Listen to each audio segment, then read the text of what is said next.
जैसा कि आज 8वां दिन है और करवे का प्रयोग हमने बता ही दिया है कि 8वें दिन में 8वें करवे में हमने जो है जौ रखी है।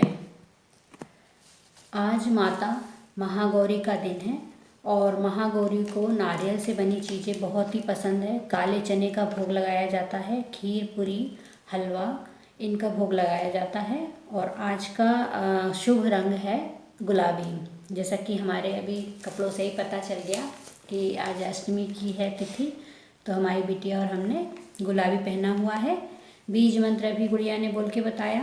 बेटा एक बार फिर से बोलो। श्रीम श्रीम क्लीम क्लीम हीम हीम वरदाय वरदाय नमः। नमः। और स्तुति मंत्र है या देवी सर्वभूतेषु। संस्थिता पूरा बोलो। या देवी या देवी सर्वभूतेषु सर्वभूतेषु मां महागौरी मां महागौरी संस्थिता संस्थिता। नमस्तस्यै नमस्तस्यै नमस्तस्यै नमस्तस्यै नमो नमः। नमो नमः। ये तो है अष्टमी की पूजा के बीज मंत्र के बारे में। और जो हमें डाइट लेना है वो हमें लेना है जब हमने व्रत चालू किया था, तो जो दूसरे दिन की डाइट थी उस तरह से हमें डाइट लेना है। तो उस दिन हमने क्या किया था कि फ्रूट्स और फल हमारी बॉडी वेट के हिसाब से हमने लिए थे। अगर हमारा वेट 70 किलो है तो 350 ग्राम के आसपास हमने दिन भर में फल लिए थे और 350 ग्राम के आसपास ही हमने सब्जियों का सैलेड लिया था। तो इसको हमको किसके नहीं खाना है, केवल गर्म पानी में धो करके और फिर इनको खाना है। तो इसके साथ में आप चाहें तो शकरकंदी ले सकते हैं सॉलिड में, जिसमें भूख मिटे। और जो है लौकी की खीर ले सकते हैं। लौकी से बना हुआ नमकीन, जो साबूदाने के साथ में नमकीन जो बनता है, क्या कहते हैं, सूप जैसा बनेगा गाढ़ा, वो भी आप ले सकते हैं। अगर शुगर है तो खीर खाना नुकसानदायक हो जाएगा, तो उसको नमकीन भी बना सकते हैं। और इसके अलावा कुट्टू है, सिंघाड़ा है, इसकी बनी रोटी या पूड़ी आप खा सकते हैं। तो इस दिन हमने जो है जैसे हमने चालू किया था, तो सेकंड डे का जो शेड्यूल है वो 8वें दिन में हम लागू करेंगे, क्योंकि हम जैसे जैसे जिस क्रम से आए थे, हमने अन्न को छोड़ा था, फिर हम रसाहार पे आए थे, उसी तरह से हम धीरे धीरे अब रसाहार के बाद वापस से सेमी सॉलिड, सॉलिड और फिर वापस से हम अन्न पर आएंगे। ये तैयारी हमारी चल रही है 9वें दिन में हमारे जो ज्वारे हैं उनको ग्रहण करने के लिए। तो जब हमने आज अष्टमी तिथि की बात कर ही ली है और डाइट भी दोनों दिन की बता ही दी है, तो हम आज 9वीं तिथि के बारे में भी बात कर लेते हैं और इस श्रृंखला का हम जो है वो समापन कर देते हैं, क्योंकि ज़्यादा खास है इसमें ज्वारे का रस के सेवन की विधि, उसके बारे में मैं आपको बताऊंगी विस्तार से, और वो हम क्यों लेते हैं वो भी। तो 9वीं तिथि जो है वो है माता सिद्धिदात्री की इसमें पूजा होती है। और अष्टमी तिथि में जैसे महागौरी में जो प्रसाद चढ़ता है, वैसा ही सिद्धिदात्री में भी प्रसाद चढ़ता है। और बीज मंत्र है, बोलो बेटा बीज मंत्र बोलो। ह्रीं क्लीं ह्रीं क्लीं ऐं ऐं सिद्धेय सिद्धेय नमः।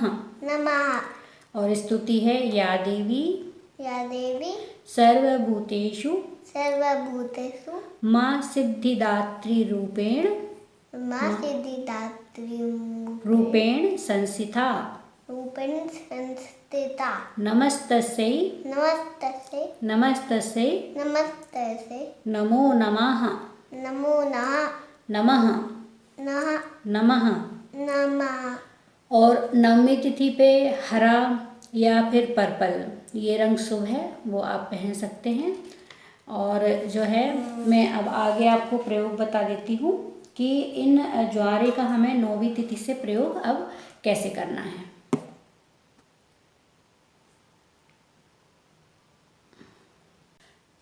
9वीं तिथि में हमें इन ज्वारों की विसर्जन की पूजा करके और फिर इन्हें आप जैसे कि पूजा जो है मानसिक पूजा भी होती है।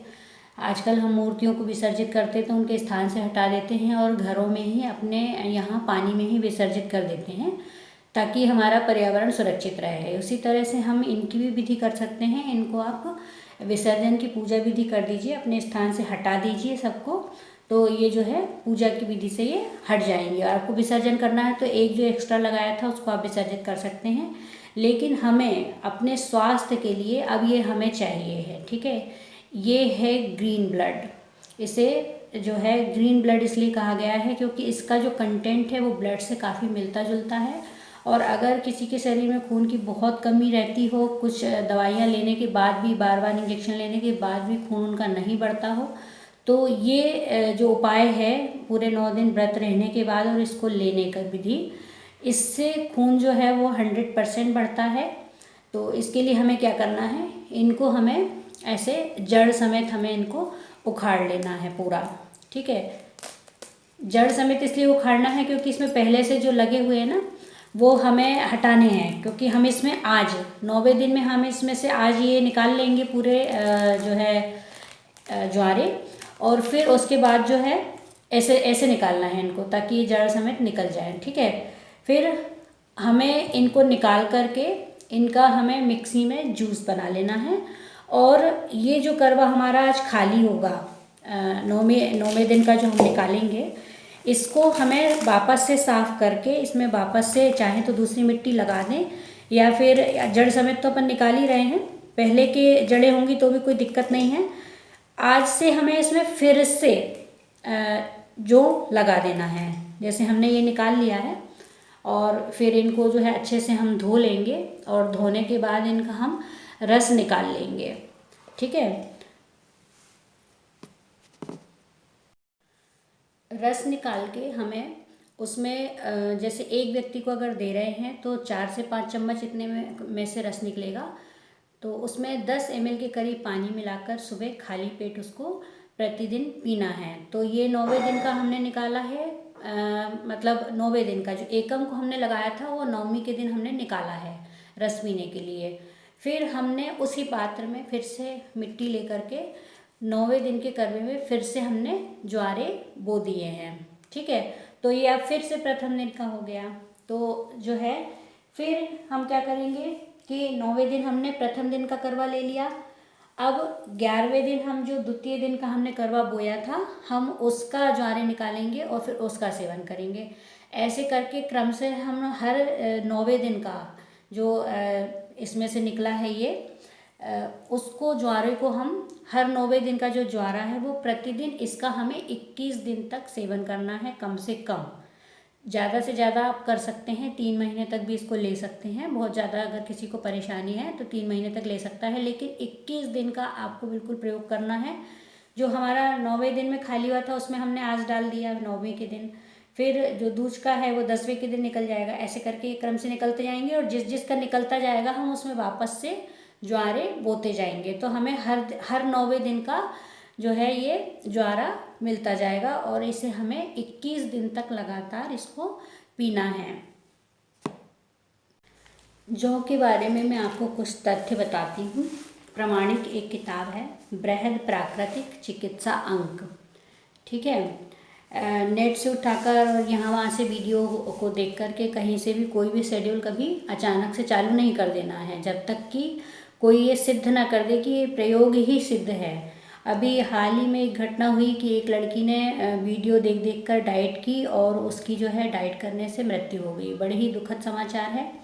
तो जब तक कि कोई एविडेंस ना दे आप किसी भी वीडियो को फॉलो ना करें। ये है एक जो है मानी हुई किताब है और इसे लिखा है डॉक्टर ओम प्रकाश सक्सेना जी ने, और ये जो है काफ़ी इसमें प्रमाण दिए गए हैं हर चीज़ के, ठीक है। तो मैं इसे पढ़ के सुनाती हूँ कि जौ का जो है वो क्या महत्व है। प्राचीन काल से ही जौ का उपयोग होता रहा है। हमारे ऋषि मुनियों का प्रमुख आहार जौ ही था। वेदों द्वारा यज्ञ की आहुति के रूप में जौ को स्वीकार किया गया है। स्वाद और आकृति के दृष्टिकोण से जो गेहूं से एकदम भिन्न दिखाई पड़ते हैं, किंतु यह गेहूं की ही जाति का अन्न है। यद्यपि गुण की दृष्टि से जो गेहूं की अपेक्षा हल्का और मोटा अनाज है। जौ भारतवर्ष में सर्वत्र उत्पन्न होता है। गुजरात राजस्थान में जौ की फसल विशेष रूप में होती है। जौ के पौधे गेहूं के पौधे के समान ही उतनी ऊंचाई वाले होते हैं। जो कि मुख्य 3 जातियाँ होती हैं: तीक्ष्ण नोक वाले, नोक रहित और हरापन लिए हुए बारीक। नौकादार जौ को यव, बिना नोक वाले काले तथा लालिमा लिए हुए जौ को अतियव और हरापन लिए हुए नोक रहित बारीक जौ को तोकयव कहते हैं। यव की अपेक्षा अतियव और अतियव की अपेक्षा तोकयव कम गुण वाले माने जाते हैं। जौ की अपेक्षा अतियव है ना कम, तोकयव कम मतलब कि सबसे ज़्यादा जो है वो यव गुणकारी है। जौ की एक जंगली जाति भी होती है। इस जाति को जौ का उपयोग यूरोप, अमेरिका, चीन, जापान आदि देशों में औषधियाँ बनाने के लिए होता है। जौ को भूनकर पीसकर उसके आटे में थोड़ा सा नमक और पानी मिलाने पर सत्तू बनता है। कुछ लोग सत्तू में नमक के स्थान पर गुड़ डालते हैं। सत्तू में घी और शक्कर मिलाकर भी खाया जाता है। जौ के सत्तू को मराठी भाषा में शातू और उत्तर प्रदेश में सतुआ कहते हैं। जौ का सत्तू शीतल, अग्नि प्रदीप्तक, लघु मल निष्काशक, कफ पित्तनाशक, रूक्ष और मल को उखाड़ने वाला माना गया है। गर्मी में संतप्त और व्यायाम या परिश्रम से थके व्यक्तियों को सत्तू का सेवन लाभदायक है। जौ के सत्तू की बात कर रहे हैं। और जौ को जो है अच्छी तरह से कूटकर उसका खुरदुरा भाग निकालकर उसकी रोटी, टिक्कड़ या फिर भाकरी बनाई जा सकती है। जौ की रोटी रुचिकारक, मधुर, स्वच्छ, लघु, बलप्रद, बल एवं वीर्यवर्धक, वायुकारक और कफ संबंधी रोगों का नाश करने वाली होती है। मधुमेह के रोगियों को जौ या गोजाई की आटा अधिक अनुकूल रहता है। उसमें शर्करा की मात्रा नहीं बढ़ती। जिसके शरीर में चर्बी चढ़ गई हो वे व्यक्ति यदि गेहूं चावल को त्याग कर जौ की रोटी और छाछ या भाकरी और चौलाई अथवा मेथी की भाजी का सेवन करता है, उसकी चर्बी धीरे धीरे घट जाती है। भद्दा लगने वाला शरीर सुंदर, आकर्षक और सुडौल बन जाता है। जो मूत्रल है, मूत्रल मतलब कि जिससे मतलब यूरिन जो रुकी हुई है वो निकल जाती है, ठीक है। अतः इसके सेवन से पेशाब बहुत अधिक मात्रा में होता है। विद्यार्थियों के लिए जो विशेष हितकारी माने जाते हैं, जो की महेरी भी बनाई जाती है। बिस्किट में भी जौ के आटे का उपयोग होता है। जौ से ही बियर नामक प्रसिद्ध अंग्रेजी शराब बनती है। मवेशियों को भी जौ खिलाया जाता है। दूध देने वाली पशुओं को जौ खिलाने से अधिक मात्रा में दूध देते हैं। जौ कसाय, मधुर, शीतल, मल को उखाड़ने वाले, कोमल, व्रण व तिल की तरह हितकारी, रूक्ष, बुद्धि और अग्नि को बढ़ाने वाले, पाक में मधुर, स्वर के लिए हितकारी, बलप्रस्त, गरिष्ठ, वायु और मल बढ़ाने वाले, शरीर के बढ़ने में स्थिरता लाने वाले हैं। जो कफनाशक नहीं है, यह कंठ रोग, चर्म रोग, कफ, पित्त, मेद, श्वास, जुकाम, जांघ, जड़ता, रक्त विकार एवं प्यास नाशक है। सांस, खांसी, कफ प्रकोप, जुकाम आदि कफजन्य रोगों में जौ उपयोगी है। जौ के दानों से युक्त सूखे पौधे को लाकर उन्हें जलाकर राख बनाएं। मतलब जौ के जो दाने हैं उनके जो पौधे हैं उन्हें लाकर राख बनाएं जला करके। फिर उस राख को 10 गुने पानी में रात्रि के समय भिगो दें। प्रातः समय ऊपर का निथरा हुआ पानी सावधानी पूर्वक कपड़े से छानकर कलई वाली कड़ाही में उबालें। पानी जल जाने पर जवाखार तैयार होता है। जवाखार लघु, स्निग्ध, अत्यंत सूक्ष्म एवं अग्नि प्रदीपक है। यह सूल मतलब कि जो प्रिकिंग टाइप का जो पेन होता है ना वो। सूल, बात प्रकोप यानी कि एसिडिटी होना, गैस उठना, आम वृद्धि, कफ विकार, श्वास रोग, कंठ रोग, पांडु यानी पीलिया, अर्श, गृहिणी, गुल्म, अफरा, पीलिहा वृद्धि यानी स्प्लीन बढ़ना, हृदय रोगों को नष्ट करता है। बाजार में बिकने वाला जवाखार बनावटी होता है, उसमें शोरा का मिश्रण होता है। अतः जौ के पौधे के पंचांग से ही स्वयं जवाखार बनाना चाहिए। अगर इतनी परेशानियां हैं सारी जो अभी बताई हैं, उसके लिए जवाखार आप बताई हुई विधि से बना सकते हैं, ठीक है। बच्चों को हब्बा यानी पसली चलना जो छोटे बच्चों को होता है, रोग में थोड़े से जवाखार और पीपर को पीसकर शहद के साथ चटाया जाता है। जौ को कूटकर ऊपर के खुरदरे छिलके को निकालकर उसे 4 गुने पानी में उबालकर 3 से 4 उबाल आने के पश्चात नीचे उतारकर 1 घंटा तक ढककर रखें और फिर छान लें। जो कि इस पानी को बार्ली वाटर कहते हैं। बार्ली वाटर के सेवन से तृषा, अतिसार के मूत्रकृच्छ, मूत्र की रुकावट व जलन, मूत्रदाह, वृक्कशूल मतलब कि किडनी के पास जो चुभन हो रही है, मूत्राशय शूल में लाभ होता है। बार्ली वाटर का उपयोग भारतवर्ष के अपेक्षा यूरोप में अधिक मात्रा में होता है। यूनानी मतानुसार जो ठंडा और रुक्ष है, यह स्वादहीन, कुछ ग्राही और रक्तपित्त सामक है। यह नाड़ी को मंद तथा तृषा को शांत करता है। गेहूं की अपेक्षा जौ पचने में भारी है। यह पेट में वायु उत्पन्न कर सकता है। पित्त वृद्धि, सिर दर्द, खांसी, छाती की पीड़ा, मसूड़ों की सूजन और ज्वर रोग पर जौ का उपयोग होता है। वैज्ञानिक मतानुसार जो अशक्त और बीमार लोगों के लिए उत्तम पथ्य है। जौ में lactic acid, salicylic acid, phosphoric acid, potassium और कैल्शियम उपलब्ध होता है। जौ में अल्प मात्रा में कैरोटीन भी है। सुप्रसिद्ध मल्टाइन कार्डलीवर नामक दवा में जौ का उपयोग होता है। अब आगे इसमें बताया जा रहा है गर्भपात के बारे में कि जौ का छना हुआ आटा, तिल और शक्कर प्रत्येक 12-12 ग्राम लेकर महीन पीसकर शहद में मिलाकर चटाने से गर्भपात नहीं होता है। मतलब जैसे कि किसी को बार बार गर्भपात की समस्या रहती हो, 1.5 महीने 2 महीने में उसको गर्भपात हो जाता हो, तो उसके लिए ये प्रयोग किया जा सकता है। आग से जल जाना, जौ जलाकर तिल के तेल में बारीक पीसकर जले हुए पीड़ित अंग पर लगाना लाभकारी है। दमा मतलब जो श्वास रोग है, ठीक है, अस्थमा। जौ की राख, जो है वो उसके पौधे को इसके दाने समेत जो है जला लिया, उसकी राख बना ली, ठीक है। जौ की राख और मिश्री 6-6 ग्राम दोनों को पीसकर सुबह शाम गर्म पानी में से सेवन करना लाभप्रद है। उसको जला लिया जौ को और मिश्री ले ली, और दोनों की मात्रा जो पाउडर की है 6 ग्राम और मिश्री की मात्रा 6 ग्राम, और उसको जो है पानी के साथ सुबह शाम लेना है दमा के लिए। राख बनाने की विधि, किसी बर्तन में जौ डालकर जलता हुआ कोयला डालकर जौ को जलाएं। जौ जल जाने के बाद किसी बर्तन से ऐसा ढक दें कि उसमें हवा ना जाए। 4 घंटे के बाद कोयले को निकालकर फेंक दें और जले हुए जौ को पीस लें, अथवा जौ के तवे पर इतना सेकें कि वो जल जाए। अब पथरी के बारे में बताया गया है। जौ का पानी पीने से पथरी निकल जाती है। पथरी के रोगियों को जौ से बनी चीज़ें जैसे रोटी, धानी, जौ का सत्तू लेना चाहिए। इससे पथरी निकलने में सहायता होती है। पथरी के मरीज तो आजकल बहुत हैं, छोटे बच्चों को भी पथरी हो रही है, और हमारा खान पान इस तरह का है, हम काफ़ी बिजी शेड्यूल में हैं, तो पानी भी नहीं लेते हैं आजकल लोग ज़्यादा, तो जो है बहुत लोगों को, वृद्ध लोगों को भी होती है पथरी।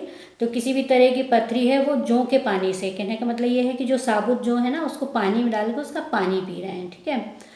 और इससे पथरी निकल जाती है और पथरी बनती नहीं है। आंतरिक बीमारियों और आंतरिक अवयवों की सूजन में जौ की रोटी खाना लाभदायक है। चर्म रोग, जुकाम, कंठ के रोग तथा मूत्र संबंधी रोगों में जौ खाना लाभकारी है। मोटापे के लिए बताया है, 2 मुट्ठी भर जौ 12 घंटे तक पानी में भिगाएं, फिर चारपाई पर कपड़े पर फैलाकर खुश्क कर लें। इन्हें कूटकर इनका छिलका उतार दें। बची हुई जौ को गुली से दूध में खीर बनाकर खाएं। कुछ ही सप्ताह में दुबले पतले व्यक्ति मोटे हो जाते हैं, और मतलब उल्टा असर है। जैसे कि दुबले पतले व्यक्ति हैं, उनको मोटा करना है तो ये प्रयोग है, और मोटे को दुबला करना है तो उसको सादी रोटी बना के खाना है, ठीक है। गले में सूजन, प्यास की अधिकता व जलन, इन कष्टों में 1 कप भर जौ कूट लें और फिर उन्हें 2 गिलास पानी में 8 घंटे तक भीगने दें। इसके बाद पानी को छान कर उबालें। जितना गर्म सहन हो उतना गर्म पानी होने तक नित्य 2 बार गरारे करें। जहाँ ठोस भोजन रोगी को मना हो वहाँ जौ का पानी अच्छा सामक पेय है। सूजन, ज्वर, पेशाब में जलन होने पर यह विशेष लाभदायक है। 1 कप भर जौ 1 लीटर पानी में उबालकर ठंडा करके बार बार पिएं। जौ का आटा, ताज़ा घी और शर्करा प्रत्येक 1-1 किलो लेकर कूटकर कलई वाले बर्तन में गर्म कर उसमें 1 तोला सफ़ेद मिर्च का और 2 तोला इलायची का चूर्ण मिलाकर पूर्णिमा की रात को छत पर रख दें। उसमें से प्रतिदिन प्रातः 5-5 तोला सेवन करने से धातु पुष्ट होती है। सेंके हुए जौ के आटे को पानी में मथकर घी मिलाकर पीने से त्रसा, दाह और रक्त पित्त दूर होता है। जौ और मूंग का पसावन बनाकर पीने से आंतों की उग्रता शांत होती है। जौ का आटा और शर्करा लगभग मिलाकर खाने से बार बार होने वाला गर्भपात रुकता है। एक मासा भर ज्वाखार घी के साथ चाटने से 5-6 मिनट के बाद ठंडा पानी या लस्सी पीने से मूत्रदाह, मूत्र कच्च और पथरी में लाभ होता है। सेके हुए जौ के आटे और मुलेठी को धोएं और घी में मिलाकर लेप करने से रक्तवात दूर होती है। ये जौ के गुण और उसके प्रयोग हैं। एंटीऑक्सीडेंट से भरपूर है। Vitamin A, C, E, iron, magnesium, calcium, amino acid से भरपूर है ये। इन गुणों की वजह से ये हृदय रोग, गठिया, न्यूरोडिजेनरेटिव रोग से बचाने में मदद करता है। ज्वारे के सेवन से एंटीऑक्सीडेंट ग्लूटाथियोनेन, विटामिन सी का स्तर बढ़ जाता है और इसका रस पीने से कोलेस्ट्रॉल लेवल कम हो जाता है। कैंसर की कोशिकाओं को मारने में ये मदद करता है। रक्त में की शर्करा को नियमित करता है और वजन घटाने में भी ये मदद करता है। जिसका वजन कम है वो नॉर्मल वेट उसमें आएगा और जिसका ज़्यादा है वो कम हो जाएगा। बीएमआई को ये नॉर्मल करता है। तो ये सभी जो गुण हैं वो ज्वारे के प्रयोग कुछ बताए इस किताब में। और जो ज्वारे का रस है उसका प्रयोग काफ़ी लाभप्रद होता है। मैंने भी इसका एक बार प्रयोग किया था जब मेरा हीमोग्लोबिन 6-7 से आगे नहीं बढ़ पाता था, तो इसका मैंने लगातार प्रयोग किया। तो आगे फिर मेरा अभी 12-13 के आसपास जो है हमेशा बना रहता है। इवन मेरा ड्यूरिंग प्रेगनेंसी भी 12 से कम नहीं हुआ था। तो काफ़ी कारगर औषधि है ये। इसे आप लें। 9वें दिन 9वीं तिथि से चालू करके प्रतिदिन करवे में फिर से लगाते जाना है। इस तरह से हर 9वें दिन का आपको 21 दिन तक इसका प्रयोग करना है। इसके प्रयोग में एक सावधानी बरतनी है कि शुरुआत में आपको इसको कम मात्रा में लेना है, 2 से 3 ml, क्योंकि कई बार इसको अपन जब शुरू करते हैं तो थोड़ी उबकाई आती है, उल्टी जैसा सेंसेशन होने लगता है। तो कम मात्रा में लेना है 2 से 3 ml, फिर उसमें बराबर से आपको पानी मिला लेना है और फिर पीना है। फिर धीरे धीरे उसकी मात्रा आपको बढ़ाते जाना है। आप उसको आधा कप तक मात्रा उसकी बढ़ा सकते हैं। इस तरह से 21 दिन तक लेना है। और जो ज्वारे का जो रस है उसमें किसी भी तरह की खट्टी चीज़ों को नहीं मिलाया जाता है, ये आपको बात ध्यान रखना है। संतरे, नींबू या फिर इस तरह की कोई भी चीज़ें इसमें आपको ऐड नहीं करना है टेस्ट के लिए, और ना ही उसमें नमक शक्कर को ऐड करना है। उसको ऐसे ही पानी में मिलाकर उसको पीना है। आप देखिएगा कि 21वें दिन आपकी जो पूरा काया है उसका कायाकल्प हो चुका रहेगा। और 3 महीने तक अगर आपने इसको कंटिन्यू कर दिया तो कैंसर भी होगा तो कैंसर रोग भी इसमें ठीक होने के बहुत हद तक चांस हैं। और जो है आप दवा भी लेते हैं, दवा से भी आखिरकार कई लोगों की परेशानी होती है। तो कम से कम ये है कि इससे साइड इफ़ेक्ट तो कुछ भी नहीं है ना। तो लेने में जो है इसमें कोई नुकसान नहीं है, फ़ायदा ही है। इसको करके देखें। अगर आप रोगों से बचना चाहते हैं तो भी ये शेड्यूल करें, और अगर आपको ये रोग हो चुका है तब भी ये प्रयोग करें। आपको काफ़ी हद तक राहत मिलेगी। मेरी पूरी शुभकामनाएं हैं कि आप अपने जो रोगग्रस्त शरीर है उससे निकल जाएं और स्वस्थ हो जाएं, हेल्दी रहें, और जो है अपना जीवन यापन सुखमय रूप से आप करें। देखने के लिए बहुत बहुत धन्यवाद।